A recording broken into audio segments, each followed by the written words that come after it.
Yes, ma'am. I went to the ladies' meeting on Monday. I don't have a computer, so I'm living in the dark ages. All I have is Fox News to keep me going.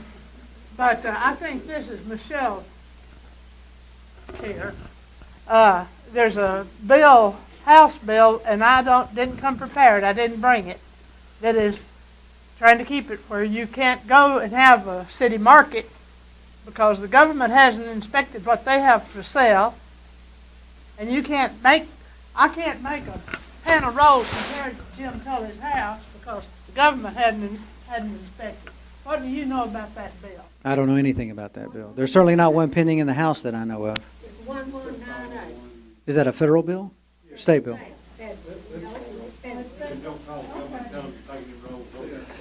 I would really be surprised with the structure of the House in Washington that kind of bill would get any traction. It already got passed.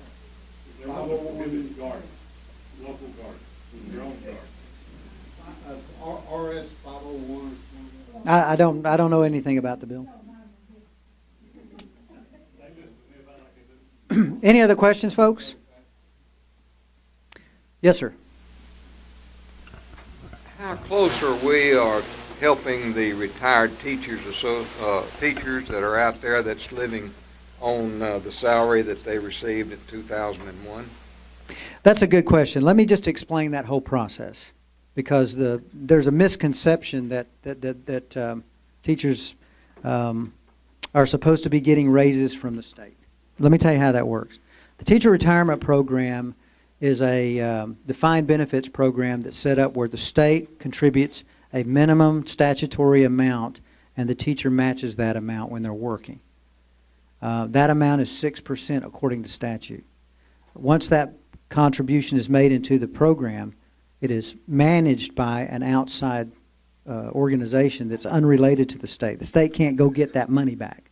So if there's any conceptions that the state can go take money out of the teacher retirement program, that's an incorrect perception, number one. Number two is, in order to be fully funded, it has to be able to provide benefits to its members for 31 years, provide the monthly stipends. Right now, it's funded at about 27 and a half years, about 87% funded. So what the legislature has done over the years is contribute more than 6% in an effort to get it closer to being fully funded, so that once it's fully funded, you can get cost of living raises and things like that. Now, the state over the years has done things like the 13th check to give you a cost of living raise. This cycle, the proposal is, because of the budget crunch that we're in, is the current contribution to the fund is 6.64%. And the proposal is just to simply reduce it down to the statutory 6%. It's not defunding teachers' retirement. It isn't going to affect what teachers are getting, retired teachers are getting. It's just lowering it, the contribution from the state, to the statutory amount of 6% this cycle. And hopefully, when the economy goes back up and we have more revenue coming in, we can actually raise that amount in an effort to fund it up to the 100% level as quickly as we can. So the reason that sometimes it seems like the teachers' pays don't go up is because the fund hasn't done that well. And it's no surprise to everybody that the markets haven't been doing that well over the last 3 or 4 years. That fund is affected by the market because it's invested in equities and other instruments like that. Does that answer your question? I heard it. The reality is the state is going to put in what it's obligated to put in. Once it's fully funded, you'll have money there that will be able to fund cost of living raises. Any other questions? Well, it's good to see everybody. Appreciate you having me tonight. Thank you.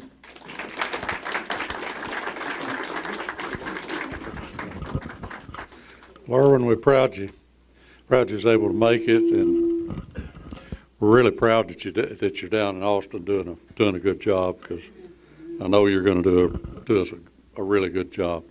I wanted to introduce Jim Thompson is Erwin's district director, so you can get a hold of it. He may not have an office, but he does have a man in the district.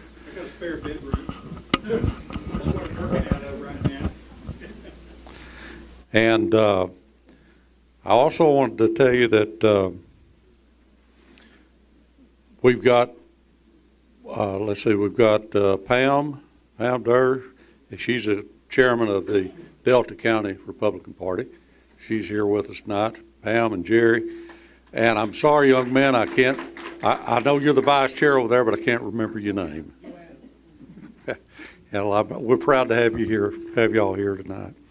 Also, folks, I know it seems like because we had an election in November, last November, it seems like that it's too early to think about politics. But believe it or not, candidates start signing up. They sign up in December of this year for the next year. So it was just a year ago that we were about 4 or 5 days out of the primary when Erwin was hitting the pavement trying to win the primary election.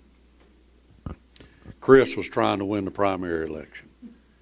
And we knew that if we could get them out of the primary that we felt like it, they'd be victorious, and they were. Well, this year, we're going to have a district judge's race.